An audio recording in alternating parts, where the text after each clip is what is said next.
강하고 담대하십시오. 우리 주님이 함께 하십니다. 오늘도 우리와 함께 하시는 하나님으로 강하고 담대한 한 주를 살아내는 여러분 다 되시기를 소원합니다. 오늘은 마가복음 12장 35절로 37절의 말씀을 통하여 크신 하나님이라고 하는 제목으로 함께 하나님 말씀 나누도록 하겠습니다. 우리가 믿는 하나님은 크신 하나님이십니다. 믿으십니까? 그걸 다른 말로 광대하신 하나님이다 라고도 표현을 합니다. 그렇다면 정말로 우리가 믿는 그 하나님이 얼마나 클까요? 그걸 이야기하기에 앞서 하나님은 기본적으로 저와 여러분의 문제보다 크십니다. 믿으시면 아멘.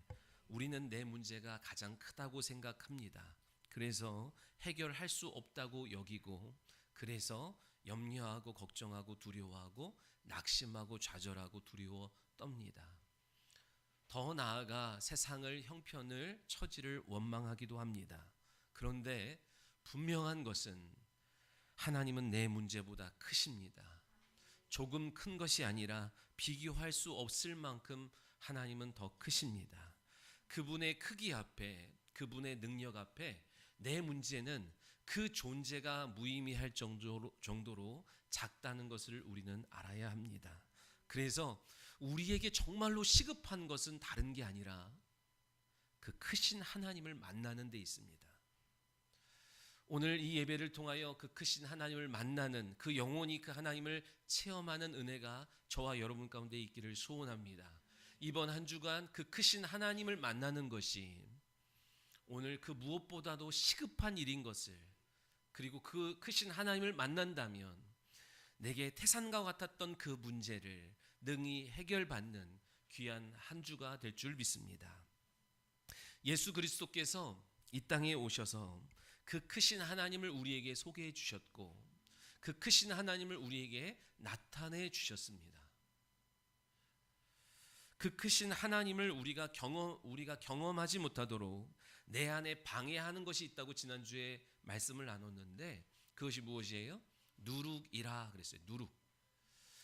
내가 하나님을 모르고 살아갈 때에 하나님 없이 스스로 행복하고 스스로 잘 살려고 했던 원죄의 습성으로 살아가던 시절에 세상에서 보여지고 들려지는 것 중에 취합을 해서 내가 스스로 행복해질 수 있고 스스로 잘 살 수 있는 요소들을 내가 취합하여 받아들이는 것이 내 안에서 누룩처럼 하나님의, 크신 하나님의 그 능력을 제한하는 요소가 된다고 했습니다.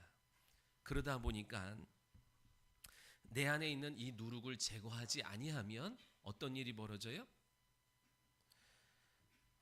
내 안에 있는 이 누룩을 인식하지 못하고 제거하지 아니하면 우리가 믿는 하나님은 적당히 크신 하나님이고 그저 그런 하나님이 되므로 우리의 신앙은 어느 순간 종교화되어 버린다고 했습니다. 하나님 앞으로 예배 자리로 나오면서 하나님에 대한 기대와 소망 없이 나오게 된다 그랬어요. 우리가 돈을 벌러 나가면서도 기대하잖아요. 사람을 만나러 나가면서도 그 사람이 내게 해줄 것이 있다고 한다면 기대감을 갖고 그 사람을 찾아갑니다. 육신의 즐거움을 줄 수도 있고요, 물질을 얻을 수도 있고요, 지식을 얻을 수도 있고요. 여러분, 사람을 만나면서 기대감 없이 나아갑니까? 그 시간 낭비고 물질 낭비잖아요. 모든 사람들이 사람을 만나든 누구를 만나든 어딜 가든 다 기대하는 바가 있고 소원하는 바가 얻기 위해서 나아가는데, 우리의 신앙이 종교화되면 하나님 앞에 나오면서도 아무런 기대와 아무런 소망 없이 나오게 되는 증상들이 나타난다 그랬어요. 예수 그리스도께서 종교화되어 버린 제자들과 이스라엘 백성들에게 제자도라는 방법으로 제자들 속에 자리 잡고 있는 누룩을 제거하신 것처럼 오늘 성령께서 제자 훈련을 통하여 또한 이 시간 말씀을 통하여 내 안에 자리 잡고 있는 누룩을 인식하게 하시고 제거하게 해 주시기를 예수님의 이름으로 축원합니다. 그래서 그 크신 하나님을 경험하는 저와 여러분이 되기를 원하고, 하나님 앞으로 나오면서 기대와 소망을 갖고 나오는 그런 참된 예배자가 되기를 예수님의 이름으로 축원합니다. 여러분 세상에서 가장 큰 게 뭘까요? 여러분 우리나라에서 가장 큰 건물이 뭐예요? 롯데타워가 크겠죠, 그죠? 되게 크잖아요. 그런데 그게 어디 있어요, 여러분? 저 서울 송파구의 한 자리를 잡고 있잖아요. 송파구는 얼마나 커요? 서울시의 한 부분이잖아요. 서울은 얼마나 커요? 우리나라의 한 면적을 작은 면적이잖아요. 우리나라는 얼마나 커요? 세계 지도에서 찾아보기 어려울 정도로 작아요. 이 지구 안에서 우리나라는 너무너무 작아요. 이 지구는 얼마나요? 태양계 안에서 먼지와 같아요. 모래 같아요. 찾기 힘들 정도로 작아요. 그럼 이 태양계는 얼마나 커요? 은하계 속에서 먼지와 같아요. 은하계는 얼마나 커요? 그 은하계를 수천억 개를 모아놓은 게 초은하단이라는데 그 은하단 속에서의 이 은하계는 작고 작은 먼지에 불과해요. 그런 초은하단이 얼마나 더 많은지를 모른대요. 가늠할 수가 없대요. 그 광활한 우주 속에서 지구는 먼지보다 작잖아요. 그 지구 속에 있는 우리는 얼마나 작겠어요. 그런데 얼마나 자기가 크다고 기고만장하는 것을 보면 참 아이러니하잖아요. 이 우주, 물질계 안에서 가장 큰 게 이 우주인데 이 우주의 길이와 넓이와 그 폭을 어떻게 가늠할 수 있어요? 그 길이를 잴 수 있는 게 없고 그 길이를 가늠할 수 있는 게 없고 그 안에 채울 수 있는 게 이 세상에 존재하지 않아요. 그 크신 그 큰 광활한 우주를 누가 만들었어요? 하나님이 만드셨어요. 근데 놀라운 것은 그 우주가 우리 안에 있다는 사실이에요. 우리의 마음이 우리의 심령이 이 우주와 같아서 그 깊이를 그 넓이를 가늠할 수 없어요. 오죽하면 10길 물속은 알아도 한 길 사람 속 모른다고 하는 것처럼 우리의 마음이 심령이 우주와 같아요. 그래서 무엇으로도 채워도 채워지지 않는 것이 우리의 마음의 형편이에요. 여러분 돈이 얼마나 있으면 여러분 만족하겠습니까? 여러분 어떤 사람이랑 산다고 만족하겠습니까? 일시적이고 잠시뿐인 거예요. 무슨 말이냐면요. 우주를 무엇으로도 채울 수 없는 것처럼 우리의 심령도 무엇으로도 채워지지 않는다는 거예요. 이 세상에서 이 광활한 우주를, 이 세상에서 이 광활한 내 마음을 채울 수 있는 게 있어요, 없어요? 이 세상에서. 여러분 답해 보세요. 있어요, 없어요? 이 세상에는 그것을 채울 만한 게 없어요. 근데 성경은 우리에게 그 답을 줍니다. 에베소서 1장에 만물을 충만케 할 충만이 예수 그리스도께 있고 그 충만이 교회에 두었다고 말씀하시는 거예요. 하나님께서 만족할 수 없고 그러므로 평안할 수 없는 우리의 마음에 우리의 영혼에 만족과 평안을 주시기 위해서 내 영혼을 충만케 하시기 위해서 하나님이 이 땅에 육신을 입고 오셨어요. 직분을 갖고 오셨어요. 그게 뭐예요? 그리스도라는 거예요. 예수 그리스도라는 거예요. 무엇으로도 채울 수 없는 우리의 이 심령을 채워주시기 위하여 하나님이 이 우주의 끝에 있는 그 하늘에 계신 하나님이 그죠? 우리에게 육신을 갖고 직분을 갖고 오셨다는 거예요. 예수 그리스도라고 할 때 예수는 뭐예요? 이름이고 하나님이 주신 하나님의 이름이고 그리스도는 직분인데 하나님이 행하시고자 하는 일들을 나타내는 직분이라 그래요. 여러분 그리스도라는 말은 무슨 말이에요?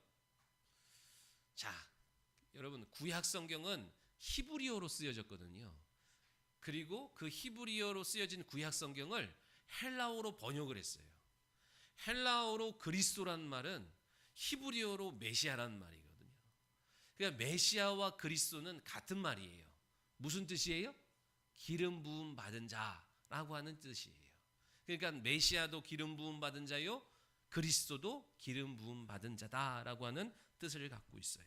그래서 그리스도와 메시아는 같은 말인데 이 직임을 나타내는 삼중 직임이 있죠. 그게 뭐예요? 왕으로, 제사장으로, 선지자로 기름 부어요. 여러분, 왜 기름 부어요? 하나님은 거룩하시기에 거룩하신 하나님이 당신의 일을 하려면 먼저 거룩하게 구별한 다음에 하나님의 일을 진행하시는 거예요. 믿으시면 아멘. 기름 붓는다는 것은요, 거룩하게 구별한다는 거예요.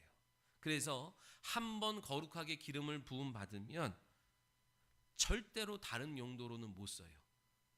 왜? 하나님이 쓰시려고 거룩하게 기름 붓고 구별하였기에 다른 것은 절대로 쓸 수 없어요.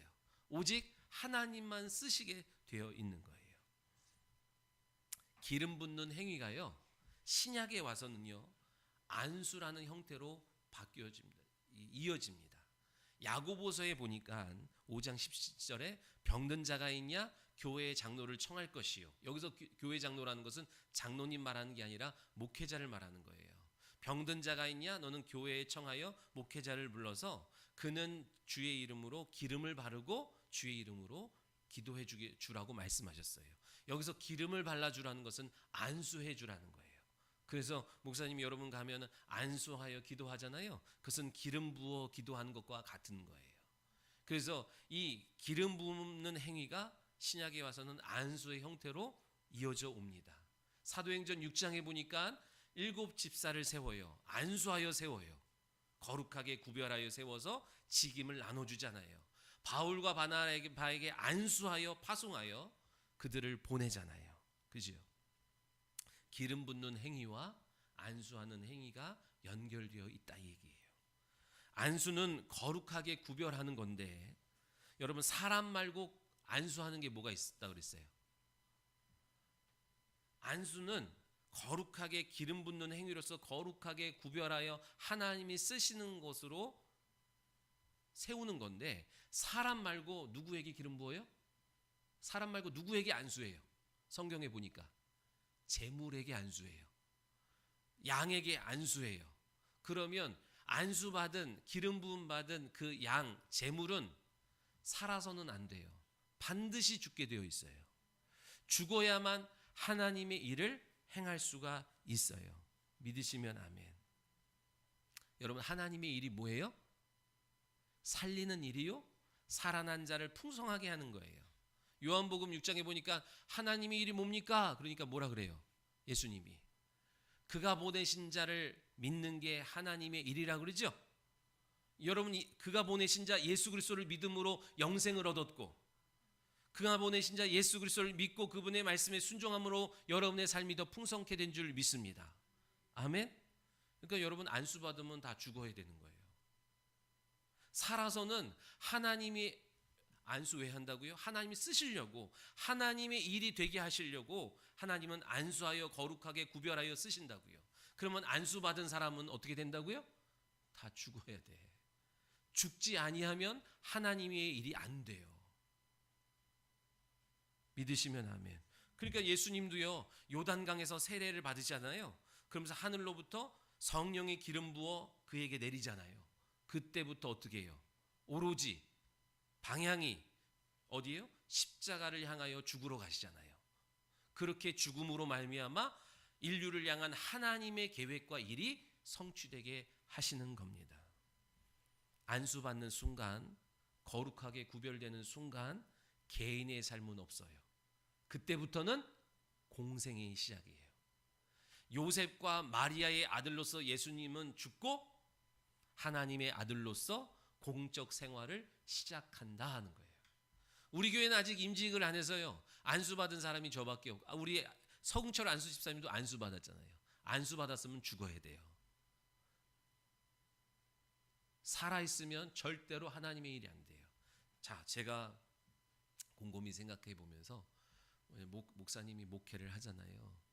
목회를 잘 못하는 이유는 내가 살아있어서 그래요. 살아있는 만큼 목회는 안 되는 거고 죽는 만큼 되는 거예요. 그게 오늘 내가 치러야 될, 싸워야 될 일이고 지금 안수를 받았든 성령을 받았으면 다 안수받은 거예요. 기름 부음 받은 거예요. 여러분이 하나님의 거룩한 공적 생활을 시작해야 돼요. 안 되는 이유는 뭐예요? 내가 살아있어서 안 되는 거예요. 내가 살아있어. 내 자존심이, 내 생각이, 내 계획이 하나님 앞에 살아있기에 하나님의 크신 하나님의 일이 내 안에서 나타나고 작동하지 않게 되는 거예요. 저나 여러분이나 기름 부음 받았다면, 안수 받았다면 살면 안 돼요. 죽어야 돼요. 내가 안수 받고 내가 기름 부음 받아 거룩하게 구별된 부모가 되었다면, 그냥 육신의 정욕으로 낳아 키우는 자식과 부모가 아니라 하나님의 대리자로서, 하나님의 청지기로서 내 자녀를 하나님이 기뻐하는 자녀로 양육하려면, 그래서 나에게 하나님이 기름 부어 주셨다면 내가 죽지 아니하면 절대로 자녀가 살지를 못하는 거예요. 오늘 우리가 세상은 어떻게 해요? 세상은 살아야 사는 것 같지만 하나님의 말씀은 죽어야 산대요. 믿으시면 아멘. 성경은 항상 죽음부터예요. 죽어야 살리시는 거예요. 믿으시면 아멘. 구약의 기름 부음 받은 자들이 있잖아요. 누구라고요? 왕과 제사장과 선지자예요. 이거 다 이 기름 부음 받은 자요, 오실 메시아에 대한 예표인데, 왕도 여러분 왕의 직임 이거 뭐 해야 돼요? 백성을 위해서 죽어야 돼요. 백성을 위하여 그의 삶을 내드려야 되는데 왕들이 그래요? 하나님이 그러잖아요. 야, 너 왕이 뭔지 알고 너희들 왕을 구해. 너희들 왕을 구하잖아. 이방인들의 왕을 부러워하면서 너희들 왕을 구하잖아. 그 왕이 되면 네 아들을 데려다가 병사로 마차를 끌게 하고 네 딸들을 데려다가 식모로 첩으로 삼고 너희들의 재산을 가져가다가 세금으로 뜯어가도 너희들 할 말 없는데 그래도 왕을 달래. 그 왕을 줬어요. 근데 그 왕들이 하나님의 마음 뜻대로 기름 부음 받은 자답게 맡겨진 백성을 위하여 목숨 걸고 헌신하는 왕들이 있었어요? 열왕기에 보면 있어요, 없어요? 유일하게 다윗 하나만 그나마. 솔로몬도 잠시 잠깐 그랬다가 처음 마음을 잃어버리잖아요. 군림하는 왕이 되고 높아지는 왕이 되고 자기 마음대로 부리는 왕이 돼버리잖아요. 실패해요. 제사장은 어떻습니까? 하나님과 백성 사이에서 중보자의 역할을 감당해야 돼요. 그래서 백성의 죄를 들고 하나님 앞에 지성소로 나아가 대속받으러 나가야 되거든요.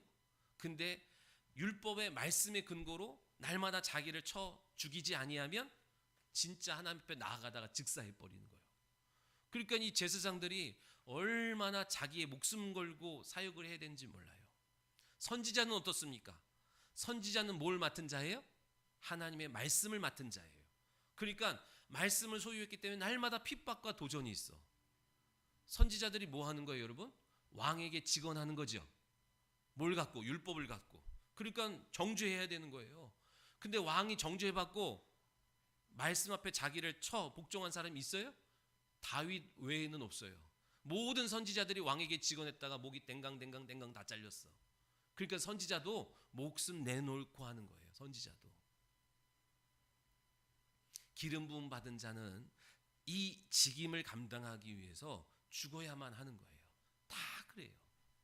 근데 죽지 아니하니까 그때의 그 당시에 그를 통하여 살아나는 일이, 열매 맺는 일이 없는 거예요. 근데 죽으면, 그렇게 주어진 직임을 감당하기 위하여 스스로 죽기를 자청하면 그때부터 그 자리에, 그 가정에, 그 현장에 살아나는 일들을 보게 되는 거예요. 믿으시면 아멘. 사람이 그 직임을 갖고 왔지만 다 실패했어요. 근데 예수 그리스도께서 그 직임을 담당하셔서 이 땅에 오셨어요. 왕으로 오셨어요. 근데 어떤 왕? 만왕의 왕, 영계의 왕으로 오셨어요. 그래서 세상 임금 원수 마귀의 소나기에 붙들려 있는 우리를 구원해내셨어요. 그 소나기에서 우리를 건져내셨어요. 제사장으로 오셨는데 어떤 제사장? 대제사장으로 오셨어요. 우리의 죄를 들고 하나님 앞에 대속받으러 나아가셨어요. 그리고 이루셨어요. 선지자로 오셨어요. 어떤 선지자? 참 선지자. 생명의 길, 의의 길, 승리의 길로 우리를 인도하셨어요. 믿으시면 아멘. 오늘 본문을 봅시다. 35절 볼게요. 한번 읽어봅시다. 시작.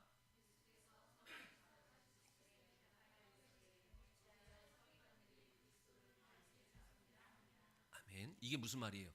예수 그리스도가 다윗의 자손, 왜 예수님이 이런 거예요? 야, 어찌하여 서기관들이 이 그리스도를 다윗의 자손이라 하냐? 여러분 헷갈리지 마세요. 예수 그리스도가 다윗의 자손 맞아요, 아니에요? 맞는 말을 하니까 여러분 다 당황하잖아. 예수 그리스도께서 다윗의 자손으로 오셨죠? 다윗의 자손 맞죠? 왜요? 다윗의 자손 맞죠? 근데 왜 아닌 것처럼 말씀하시는 거예요, 여기서? 마태복음 1장 1절에 보면 아브라함과 다윗의 자손 예수 그리스도의 계보라 그래요. 아브라함과 다윗의 자손 예수 그리스도의 족보라고 안 하고 계보라고 하는 거예요. 족보라고 그러면 아브라함의 모든 가족을, 사촌부터 팔촌까지 모든 가족을 다 적어야 되는데, 계보라고 하는 것은 한 라인만 보겠다는 거예요. 한 라인. 예수 그리스도께서 오신 한 라인만 보시겠다는 거예요. 아브라함이 하나님이 이 땅에 오실 수 있는 문을 열어드렸어요. 그렇죠? 하나님의 약속을 믿었다 얘기예요. 내가 너 씨로 말미암아 대적의 문을 취할 자가 오게 할 것이고 만민이 복을 받게 할 자가 너의 씨를 통하여 오게 할 거라고 하는 사실을 믿음으로 받아들여서 하나님이 아브라함의 믿음을 통하여 오고 계신 게 구약 성경이에요. 그 징검다리처럼 그 믿음이 이스마엘로 가지 아니하고 이삭이 받았고, 이삭이 받은 것을 야곱이 받았고, 야곱이 받은 것을 유다가 받았고, 그렇게 믿음의 사람을 통하여, 믿음의 계보를 통하여, 그 중에 누구까지 있어요? 다윗이라는 왕의 계보를 통하여 오셨어요. 믿으시면 아멘. 자, 근데 보세요. 그 믿음 따라 오셨는데 모두 같이 오셨어요. 그 아브라함과 다윗의 믿음뿐만 아니라 혈통으로도 오셨죠. 왜 혈통으로 오셨어요? 혈통으로 와야 피 흘려 죽어줄 수 있으니까 혈통이 필요한 거예요. 그러나 그냥 무작정 혈통으로 온 것이 아니라 믿음의 혈통을 따라 오셨다 얘기예요. 아멘. 자, 그래서 예수님이 세례 받으실 때, 세례는 죽고 사는 거라 그랬죠. 그래서 예수님이 세례 받으실 때, 물로 들어갈 때, 죽으실 때는 누가 죽은 거예요? 아브라함과 다윗의 자손으로 오신 예수는 물속에 장사되어서 죽었어요. 그리고 나올 때는 이젠 더 이상 아브라함과 다윗의 자손 혈통으로 오신 예수님이 아니라 하나님의 아들로서 공생애를 시작하는 거예요. 그죠? 이루셨잖아. 그죠? 믿으시면 아멘. 예수님께서 시편 110편의 말씀을 통하여 이렇게 인용하시면서 물으시는 거예요. 야, 시편 110편에 보면 다윗이 성령에 감동해서 이 말씀했어. 내 주가 내 주께 이르시되 내 원수를 발 아래 둘 때까지 보좌에 앉으리라 이렇게 말씀했어. 할 때 내 주는 누구예요? 앞에 주는 여호와 하나님이 내 주께 메시아에게 이르시되 이랬다고요. 다윗이 성령에 감동하여 내 주가 내 주께 이르시되, 즉 메시아를 내 주라고 표현했는데, 메시아가 다윗보다 더 높은데, 메시아가 다윗이 있기 전부터 계셨던 분인데 어떻게 그리스도를 다윗의 자손이라고 가르치냐. 서기관들이. 눈동자가 지금 애매한 것 같은데, 다윗이 성령의 감동을 받아서 내 주가 내 주께, 하나님이 메시아에게 말씀하시는 것을 성령의 감동으로 다윗이 고백했던 거 너희 보지 않았냐. 즉 다윗보다 메시아가 그리스도가 더 높으시다, 더 먼저다, 더 근원이다. 다윗이 주라고 표현했다, 그리스도라고 표현했다. 근데 어떻게 서기관들이 그리스도를 다윗의 자손이라고 가르치고 있냐, 이 얘기하는 거예요. 왜 이런 말씀을 하세요? 당시 서기관들이 어떻게 가르쳤어요? 메시아는 다윗의 자손으로 올 거야라고 하는 문자적 그대로 가르쳤어요. 다윗의 자손으로 온다는 건 뭐예요? 그의 혈통으로 온다, 그의 육체적 일을 나타내러 온다 얘기예요. 다윗과 같이 과거에 우리를 가장 잘 살게 하고 화려하게 해주고 부유하게 해줬던 그 다윗의 왕조, 정치적인 나라를 회복하러 오실 분으로 여겼어요. 누구를? 메시아를. 다윗 같은 그러니까 다윗보다 좀 더 낫든 다윗보다 좀 더 못하든 아니면 다윗과 비슷하든 그런 정치적인 육적인 힘을 갖고 회복을 위하여 오시는 메시아 정도로 여겼다 얘기예요. 우리가 지금은 로마의 압제를 받고 있고 우리가 지금 이렇게 가난하게 살고 약하게 살고 핍박받으며 살지만 다윗 메시아가 오면 다윗이 이루었던 일들을 우리에게 나타내 주어서 우리가 이렇게 억울하게 살지 않고 배고프게 살지 않고 떵떵거리며 살게 해줄 거라고 하는 메시아가 어떤 메시아? 육체의 문제만을 해결해 주는 그런 다윗과 같은 정치적인 왕으로 오실 거라고 가르치고 있었다 얘기예요. 근데 예수님이 가르쳐 주고자 하시는 게 뭐예요? 오늘 여기서 뭐예요? 하나님이 보내시는 그리스도 메시아는 그렇게 이스라엘 작은 나라 하나를 회복시키려고 오신 분이 아니다 얘기예요. 믿으시면 아멘. 하나님이 보내신 그리스도는 그것보다 그들이 생각하는 것보다 더 큰 뜻과 비전을 갖고 우리 가운데 오신다는 거예요. 서기관의 가르침이 이 잘못된 가르침이 사람들의 마음과 시선을 어디로 옮겨요? 다 육체적인 것으로만 옮겨요. 잘 먹고 잘 사는 데만 있어요. 보이는 문제에만 있어요. 여러분 보이는 것은 어디로부터 시작됐어요? 보이지 않는 것으로부터 시작됐어요. 그러니까 아무리 보이는 것을 여러분 재단하고 여러분 가지치기를 한다 하더라도 보이지 아니하는 영혼의 문제를 보이지 않는 영적 세계를 다스리지 아니하면 그것은 날마다 다른 형태로 다른 모습으로 계속 우후죽순 여름철에 잡초가 올라오듯 올라오는 거예요. 오늘날 이와 같은 문제가 교회 안에서도 발생하는 거예요. 여러분 우리는 왜 하나님 예배합니까? 저 절에서 불공을 드린 사람과 우리가 무엇이 다릅니까? 비나이다 비나이다 사업이 잘 되게 해주세요. 비나이다 비나이다 시험에 합격하게 해주세요. 비나이다 비나이다 이 질병 낫게 해주세요. 이거는 저 절에서 불공 드린 사람도 그렇게 하고 저 어디 다른 종교에서도 다 그렇게 한다 얘기예요. 우리가 바라고 우리가 기다리고 우리가 다시 오실 것을 믿는 그 메시아 그 그리스도는 오늘 그런 육체적인 문제 이거는 따라오는 거라고 그랬어요. 그것에 관심 없다가 아니라 그것은 더하여 주는 거예요. 아멘. 오늘날 교회에서 계속 어떻게 가르쳐요? 예수 잘 믿어야 복을 받는다. 무슨 복? 육체의 복이에요. 시험 잘 보고 대학 잘 가고 사업 잘 되고 그래서 좋은 차 타고 좋은 집 살고 하나님이 이 땅에 만물을 충만케 할 충만하신 그 하나님이 이 땅 가운데 오실 때는 그렇게 우리의 육체의 문제를 해결하러 오시는 것이 아니라 그것보다도 더 큰 문제 사람의 힘쓰고 애쓰고 노력해도 안 되는 그 문제를 해결해 주러 오신 줄 믿으시기 바랍니다. 하나님이 메시아를 우리에게 보내실 때 더 큰 뜻과 비전을 갖고 오신 거예요. 이스라엘이라고 하는 그 작은 나라가 회복하고 독립하는 데 관심을 두시는 것이 아니라 더 큰 나라 하나님의 나라가 만물을 충만케 할 그 하나님의 나라가 우리 한 사람 한 사람의 심령 속에 임하기를 원하셔서 오시는 거예요. 여러분 마음에 무엇을 담아도 무엇을 먹어도 무엇을 채워도 여러분 갈급하고 공허한 게 우리의 마음이라니까요. 죄인의 마음이라고요. 온 우주를 무엇으로 채울 수 있어요? 똑같아요. 우리의 마음도 무엇으로도 채워지지 않아. 착각하는 것밖에 없어. 착각할 뿐인 거예요. 돈으로 채워도 사업이 잘 돼도 시험을 잘 봐도 뭘 해도 이 우주와 같은 공허한 마음은 채울 길이 없어요. 그것 채워주시러 누가 오셨다고요? 하나님이 그리스도 되셔서 그 직분을 갖고 우리 가운데 오셨다는 거예요. 오늘 우리는요 우리 자신을 돌아봐야 됩니다. 우리가 믿는 하나님은 어떤 하나님이냐는 거예요. 크신 하나님이라고 기도하고 찬양도 하지만 실제로는 너무 작은 하나님으로 그저 그런 하나님으로 이방 신들 중 하나로 섬기고 예배하고 있지는 않은지 돌이켜 봐야 돼요. 만물을 충만케 하실 충만함이 광대하신 하나님이신데 우리가 너무 하나님을 초라하게 만들 때가 많아요. 하나님 앞에 달려오기보다는 사람 찾아가는 일이 얼마나 많아요.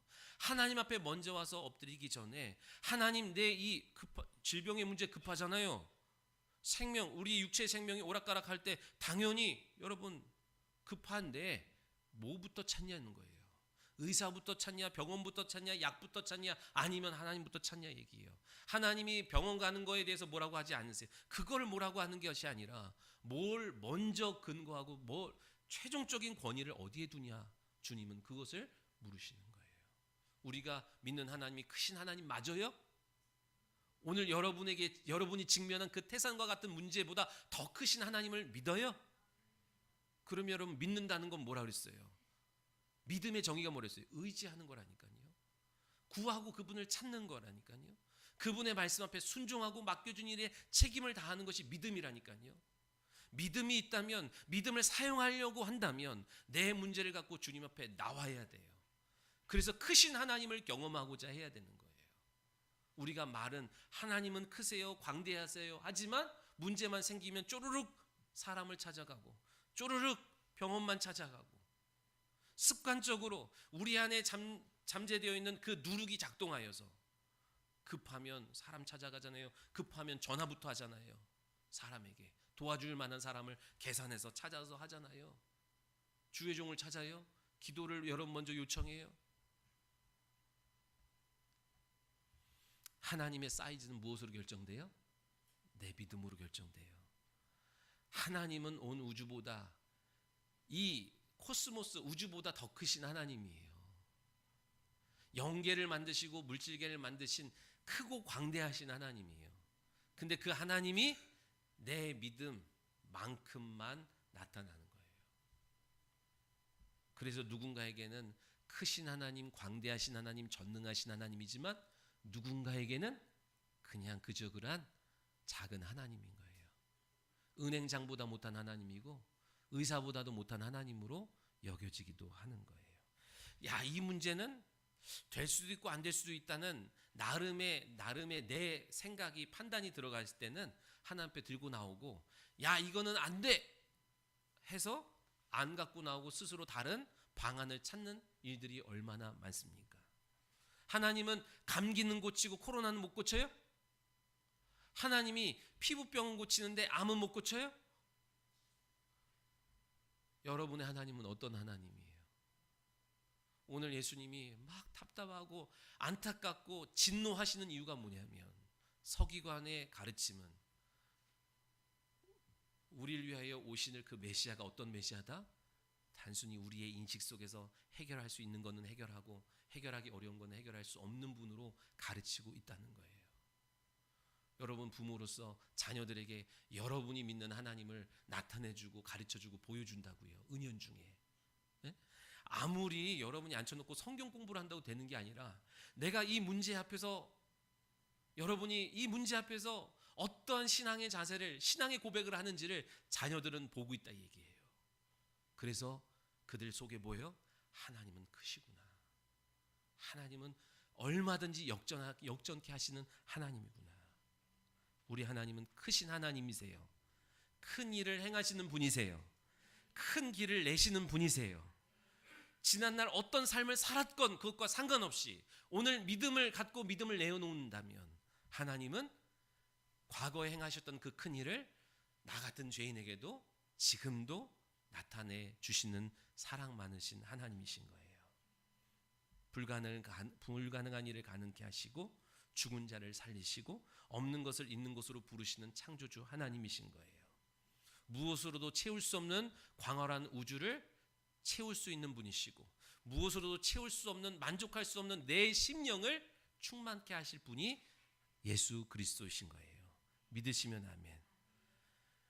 하나님은 우리의 믿음을 통하여 그 크신 하나님의 사랑을 열방에 나타내기를 원하시는 거예요.